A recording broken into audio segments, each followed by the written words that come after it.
अस्सलाम वालेकुम दोस्तों।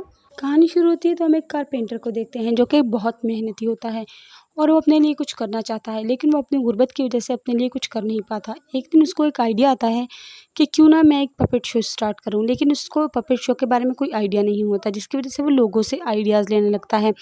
वो कहता है कि मैं पपेट शो खोलना चाहता हूँ, लेकिन मुझे इसके लिए क्या क्या दरकार होगा। लोग उससे मुख्तलिफ आइडियाज़ देते हैं। उसमें से एक आदमी उसको बताता है कि तुम पपेट शो लकड़ियों से पपेट्स बना के कर सकते हो, जो कि तुम्हारे लिए आसान काम है। वो उसके लिए बहुत आसान था क्योंकि वो एक कारपेंटर था, लेकिन वो गरीब होने की वजह से लकड़ी नहीं जमा कर पा रहा था।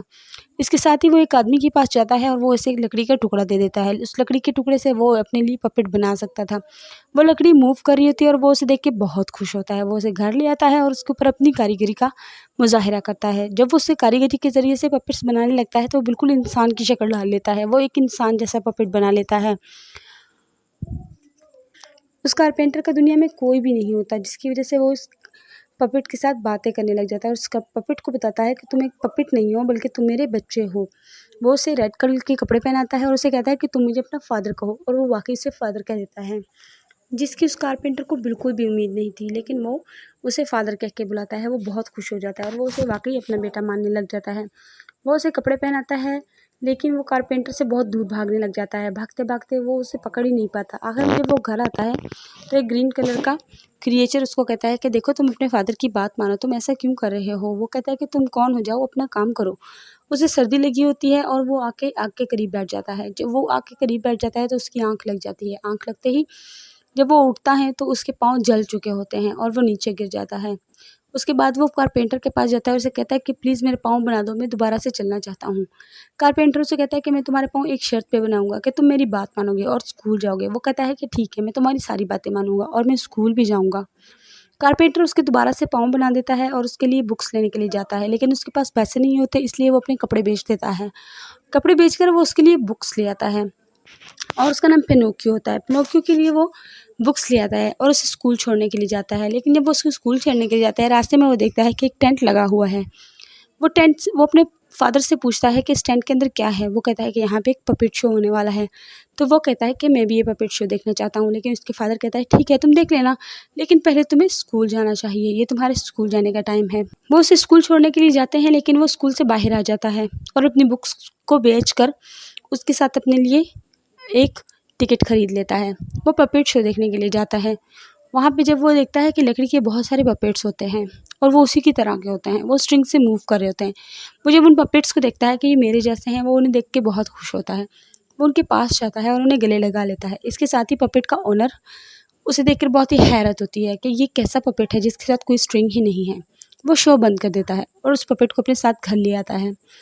उसका फादर उधर जाता है स्कूल पे उसको वापस लेने के लिए, तो वो बहुत परेशान होता है क्योंकि वो वहाँ पे मौजूद नहीं होता, बल्कि स्कूल का गेट का कीपर उसको बताता है कि तुम्हारा बेटा यहाँ पे आया ही नहीं है। वो बहुत हैरान हो जाता है। वो कहता है कि वो कहाँ गया। वो कहता है कि वो उस टेंट के अंदर पपेट शो देखने के लिए गया था, लेकिन जब वो वहाँ जाता है तो वो टेंट वहाँ से जा चुका होता है। वो बहुत अफसरदा हो जाता है। वो उसको ढूंढता रहता है, लेकिन बहुत थक जाता है, उसे नहीं मिलता। उसके बाद हम उस पपेट शो के ऑनर को देखते हैं। वो अपने सारे पपेट्स को लेके आग के करीब बैठा होता है और वो पिनोकियो को जलाने लगता है, लेकिन पिनोकियो उससे रिक्वेस्ट करता है कि प्लीज़ तुम मुझे मत जलाओ। वो कहता है कि ठीक है, मैं तुम्हें नहीं जलाऊंगा, लेकिन मैं तुम्हारे जैसे इस पपेट को जला दूंगा। वो अपने पपेट को जलाने लगता है तो पिनोकियो को उस पपेट पे तरस आ जाता है। वो उसे कहता है कि नहीं, तुम इसे मत जलाओ, तुम मुझे जला दो। वो शो ऑनर ये देखकर बहुत ही हैरान होता था, उससे दिल में रहम आ जाता है। वो उसको कहता है कि तुम बहुत ही अच्छे हो, ठीक है, मैं तुम्हें नहीं जलाऊंगा और इसको भी छोड़ दूंगा, लेकिन मैं तुम्हें छोड़ नहीं सकता, इससे मेरा शो खतरे में आ जाएगा, तुम्हें मेरे साथ ही रहना पड़ेगा। वो उसे कैद कर लेता है। उसके बाद अगली सुबह को जब वो शो ऑनर उसके पास आता है तो उसे कहता है कि तुम कौन हो, तुम्हें किसने बनाया है और तुम कहाँ से आए हो। वो कहता है कि मुझे मेरे फादर ने बनाया है, जिन्होंने मुझे बनाया है वो मेरे फादर हैं, उनकी और कोई भी नहीं है, उनका सिर्फ मैं एक वाहिद सहारा हूँ, और वो इस वक्त मुझे ढूंढ रहे होंगे और बहुत परेशान हो रहे होंगे, प्लीज़ मुझे जाने दें। शो ऑनर के दिल में रहम आ जाता है। वो उसे 2 कॉइन देता है और कहता है कि ठीक है, तुम अपने फादर के पास चले जाओ। वो उसे छोड़ देता है। जब पिनोकियो वहाँ से जाने लगता है तो रास्ते में उसे 2 अजीब से आदमी मिलते हैं। वो उसके पास वो कॉइन देख लेते हैं और उसे कहते हैं कि लड़के, हम कॉइन को डबल करने का जादू जानते हैं, क्या तुम अपने कॉइन को डबल करना चाहते हो। तो पिनोकियो कहता है कि हाँ, मैं अपने कॉइन्स को डबल करना चाहता हूँ। वो उन्हें कहता है कि आओ मेरे साथ। वो उन्हें अपने पिनोकियो को अपने साथ ले जाते हैं। वहाँ जाके वो एक होटल में जाते हैं और वहाँ पे ढेर सारा खाना खाते हैं। लेकिन वो लोग तो कॉइन के लालची थे, वो खाना खा लेते हैं लेकिन उसके पैसे नहीं देते। पिनोकियो को ये बात समझ भी नहीं आ रही होती कि वो इसके कॉइन के लालची हैं। अगली शाम को वो उन्हें कहते हैं कि तुम यहाँ पे सो जाओ, सुबह उठ के हम तुम्हारे कॉइन्स को डबल कर देंगे। वो उसका एक कॉइन चुराते हैं और वहाँ से भाग जाते हैं, उसको सोता हुआ छोड़कर। खाने के पैसे भी उन्होंने नहीं दिए थे, जिसकी वजह से होटल का बिल उसी को पे करना था। लेकिन पिनोकियो के पास सिर्फ एक कॉइन था जिसे वो गंवा नहीं सकता था। वो उस कॉइन को लेता है और चुपके से उस होटल से निकल कर भाग जाता है। लेकिन जब वो भाग रहा होता है तो रास्ते में उसे वही क्रिएचर मिलता है। वो उस कहता है कि तुम यहाँ पे क्या कर रहे हो, तुम्हारे फादर तुम्हें हर जगह ढूंढ रहे हैं, तुम्हें इस तरह नहीं करना चाहिए। वो कहता है कि तुम कौन होते हो मुझे समझाने वाले, जाओ तुम अपना काम करो। और वो जाने लगता है। जंगल में उसे फिर से वही आदमी मिलते हैं, वो उसे लूटना चाहते हैं, उसको पीछा करते हैं और उसको पकड़ लेते हैं। वो उससे वो एक बचा हुआ कॉइन भी लेना चाहते हैं। जब वो उसको पकड़ लेते हैं तो वो खुद सो जाते हैं और उसको एक दरख्त पे टांग देते हैं। जब वो उसे दरख्त पे टांग देते हैं तो वो उसे पकड़ बूढ़ा आदमी आता है और वो उसे वहाँ से उतार लेता है। वो बूढ़ा आदमी उसे नीचे उतार लेता है और उसे उस घर में ले आता है जहाँ पे एक फेरी रहती है। वो फेरी उसे देखती है तो उसे कहती है कि तुम कौन हो, कहाँ से आए हो, तुम स्कूल जाते हो क्या? तो वो उस फेरी से झूठ बोलने लग जाता है और जब वो अपने बारे में सब कुछ झूठ बोलता है तो उसकी नाक लंबी होनी शुरू हो जाती है, जिसकी वजह से उस फेरी को पता चल जाता है कि ये झूठ बोल रहा है और इसकी नाक लंबी हो गई है। लेकिन इसके साथ ही वो जादू से कुछ परिंदों को बुलाती है और उन्हें बताती है कि इसकी नाक को काट के छोटा कर दो। वो उसकी नाक को काट के छोटा कर देते हैं। तब फेरी उसे कहती है कि अच्छे बच्चे झूठ नहीं बोलते, तुम अपने फादर से भाग के आए हो, जिसके साथ रहना तुम्हें पसंद नहीं है, लेकिन बहरहाल वो तुम्हारे फादर हैं, तुम्हें उनके साथ रहना चाहिए। चलो मैं तुम्हें वापस तुम्हारे फादर के पास छोड़ देती हूँ। वो उसे लेके चली जाती है लेकिन वहाँ पे उसके फादर मौजूद नहीं होते, तो अपने फादर को ढूंढने लग जाता है। रास्ते में उसे वही दो आदमी मिलते हैं। वो उसे कहते हैं कि तुम तो वही बच्चे हो जिससे अपने कॉइन को डबल करना था, आओ हम तुम्हें एक ट्रिक बताते हैं। वो उसे कहते हैं कि इस ज़मीन में इस कॉइन को दफन कर दो और जाओ इस बोतल में पानी लेके आओ। वो जो पानी लेके आता है तो वो कॉइन लेके वो जा चुके होते हैं। अब वो नुक्की के पास अपने फादर को देने के लिए कुछ नहीं बचा था और उसका ट्रस्ट बुरी तरह से टूट गया था। वो कहता है कि अब मैं किसी पर भी एतबार नहीं करूँगा। इसके बाद वो जंगल के एक बादशाह के पास आता है जो कि एक चिंपैंजियन होता है। वो उसे कहता है कि तुम उन दो बुरे आदमियों ने मेरे कॉइन छीन लिए हैं। तो वो कहता है कि ठीक है, इसको अपने आदमियों से कहता है कि इसको गिरफ्तार कर लो। वो कहता है कि मैं इनोसेंट हूँ, मेरे साथ जुल्म हुआ है, मेरे साथ दीजिए। वो कहते हैं कि इस जंगल का कानून अजीब है, जो इनोसेंट होता है उसे सज़ा मिलती है और जो सज़ा के हकदार होता है उसे हम छोड़ देते हैं। तो वो कहता है कि मैं बहुत बुरा आदमी हूँ, मैंने बहुत सारे लोगों के साथ बुरा किया। इसके साथ ही वो चिंपैंजी अपने लोगों से कहता है कि इसको छोड़ दो और वो उसे छोड़ देता है। वो भाग जाता है वहाँ से।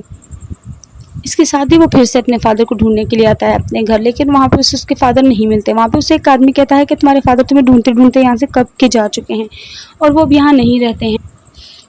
इसके बाद वो उसे बताता है कि तुम्हारे फादर तुम समंदर के उस पार गए हैं, वो तुम्हें ढूंढते ढूंढते गए हैं। जिसके साथ ही पिनोकियो भी समंदर की तरफ जाता है और वो उस समंदर में छलांग लगा देता है ताकि वो उस पार जा सके, लेकिन लकड़ी तो पानी में डूबती ही नहीं, इसलिए वो समंदर के किनारे पे आ जाता है। जब वो समंदर के किनारे पड़ा होता है बेयारो मददगार, तो तब उसे हम देखते हैं कि कोई बचा के ले जा रहा है। जब पिनोकियो को होश आता है तो वो वही फेरी होती है जिसने उसे पहले बचाया होता है। वो बहुत ही खूबसूरत लग रही होती है लेकिन वो बड़ी हो चुकी होती है। वो कहता है कि क्या इंसान भी बड़े हो सकते हैं? फेरी कहती है कि नहीं, इंसान तो बड़े हो सकते हैं लेकिन तुम पपेट हो, तुम इंसान नहीं हो, ये बात मत भूलो। तुम एक लकड़ी के पपेट हो और लकड़ी के पपेट वक्त के साथ साथ ख़राब हो जाते हैं, सड़ जाते हैं। तो वो कहता है कि प्लीज़ तुम मुझे भी इंसान बना दो। वो कहता है कि ठीक है, मैं तुम्हें इंसान बना दूंगी, लेकिन तब जब मुझे अंदाज़ा हो जाएगा कि तुम एक अच्छे इंसान बन सकते हो। तुमने बुराइयाँ छोड़ दी हैं, अपने फादर की बात मानना शुरू कर दी है और तुमने स्कूल जाना शुरू कर दिया है। सबसे पहले तुम्हें स्कूल जाना होगा। इसके बाद ही वो फेरी की बात मान लेता है और वो स्कूल जाना शुरू कर देता है। वहाँ पे एक लड़की के साथ उसकी दोस्ती भी हो जाती है, लेकिन वो लड़का बहुत ही बुरा होता है। वो उसे शरारतों में लगा देता है, कभी क्लास बंक करवाता है, कभी क्या। वो एक बुरा बच्चा बनना शुरू हो जाता है। एक दिन उसका दोस्त अचानक से गायब हो जाता है, लेकिन इस सब की खबर फेरी को हो रही होती है। फेरी उसे कहती है कि तुम एक अच्छे इंसान नहीं बन रहे, इसलिए मैं तुम्हें इंसान अभी नहीं बना सकती। एक दिन वो देखता है कि वो दोस्त उसे अचानक से मिल जाता है। वो उसके पास जाता है और उसे कहता है कि तुम यहाँ पे क्या कर रहे हो? वो कहता है कि मैं यहाँ पे इसलिए छुपा हुआ हूँ कि मैंने स्कूल बंक किया है। मैं एक कस्बे में जाने वाला हूँ और उस कस्बे में सारे बच्चे मज़ा करते हैं, उनसे कोई काम नहीं करते, वो पढ़ाई नहीं करते, वो मज़े करते हैं। तो उसके मन में भी लालच आ जाता है। वो उसे कहता है कि मैं भी तुम्हारे साथ जाता हूँ। वो अपने दोस्त के साथ चला जाता है और जब वो जाता है वहाँ पे तो वो वहाँ पे बहुत शरारतें करता है जितनी उसने पूरी ज़िंदगी में नहीं की थी। वो बहुत मज़ा करता है और उसके साथ ही उसे एंजॉय भी कर रहा होता है, वो बहुत मज़े ले रहा होता है, लेकिन उसे नहीं पता होता कि उसके साथ क्या होने वाला है। वो बच्चे आहिस्ता-आहिस्ता देखते हैं कि उनके कान डंकी के हो रहे हैं, उसके पाँव भी डंकी के हो रहे हैं। वो आहिस्ता-आहिस्ता एक गधे की शक्ल में ढल जाते हैं और उन गधों को बेचकर उनसे काम लिया जाता है। पिनोकियो से भी एक गधा बन जाता है जिसे इस सर्कस में ले जाकर काम करवाया जाता है। वो फेरी भी उसे उसी सर्कस में आई होती है और वो पिनोकियो को वहाँ पे देख के पहचान लेती है, लेकिन उससे बहुत दुख होता है कि इस पिनोकियो के साथ क्या हो रहा है। एक दिन जब ये गधा पिनोकियो बहुत काम कर चुका होता है तो वो उसके मालिक उसे नहर में फेंकने के लिए ले जाते हैं कि अब हम तुम्हें नहर में फेंक देंगे और तुम्हारी खाल से चीज़ें बनाएंगे। वो पिनोकियो को पानी में फेंक देते हैं और जैसे वो पानी में फेंकते हैं नीचे जाते ही वो दोबारा से पपेट बन जाता है और वो वहाँ से चले जाते हैं, लेकिन तभी एक बड़ी मछली उसे अपने अंदर निकल लेती है। जब वो मछली के पेट में जाता है तो वो देखता है कि वहाँ पे उसके फादर भी मौजूद हैं और एक छोटी सी मछली भी है। वो अपने फादर के गले और एक छोटी सी मछली भी है। वो अपने फादर के गले लग के बहुत खुश होता है। उसके साथ ही छोटी मछली उन्हें कहती है कि तुम लोग यहाँ से चले जाओ, यहाँ पे बहुत खतरा है। वो छोटी मछली कहती है कि रात को हम यहाँ से निकल जाएंगे, मैं तुम लोग को रास्ता दिखाऊंगी। वो तीनों वहां से निकल जाते हैं जब वो बड़ी मछली सो रही। मवेशी पालने वाले इंसान के साथ काम करना शुरू कर देता है। वो वहां पे जाता है, बहुत मेहनत करता है और वो उसे कुछ दूध देता है। वो दूध लाकर वो अपने फादर को देता है।